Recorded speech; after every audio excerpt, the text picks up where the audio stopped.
মধ্যপ্রাচ্যের উত্তপ্ত আকাশে যেন নতুন এক ঝড়ের পূর্বাভাস। হঠাৎই ঘোষণা এসেছে ইরান তাদের পরবর্তী হামলায় ব্যবহার করতে যাচ্ছে 1 টন ওয়ারহেড বহনকারী শক্তিশালী ক্ষেপণাস্ত্র। আর সেই ঘোষণার পর থেকেই উদ্বেগ বাড়ছে ইসরায়েল ও তার মিত্রদের মধ্যে। বিশ্লেষকদের মতে সাম্প্রতিক সংঘাতে ইরানের তুলনামূলক হালকা ক্ষেপণাস্ত্র প্রতিহত করতে গিয়ে ইসরায়েলের প্রতিরক্ষা ব্যবস্থার অনেক ইন্টারসেপ্টর ইতিমধ্যেই ব্যবহার হয়ে গেছে।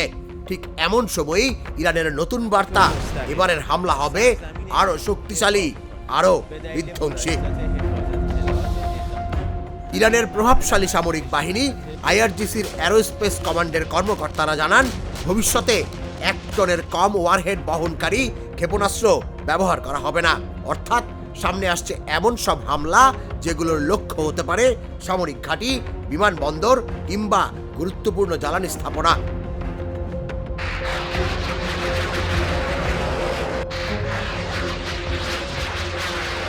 এদিকে ইসরায়েলের বহুস্তরীয় প্রতিরক্ষা ব্যবস্থা আয়রন ডোম অ্যারো মিসাইল ডিফেন্স সিস্টেম এখন নতুন প্রতিরক্ষার মুখে পড়তে পারে বলে মনে করছেন নিরাপত্তা বিশ্লেষকরা।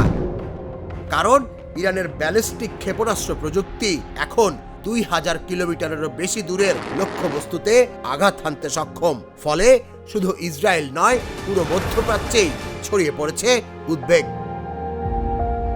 যুদ্ধের এই দাবার ছকে এখন সবাই অপেক্ষা করছে ইরানের সেই সুপার স্ট্রাইক কবে এবং কোথায় আঘাত হানবে। তুষার ইসলাম, জাগো নিউজ। 34, 35 সানবিট 1 চামচে 30+ বাসন পরিষ্কার।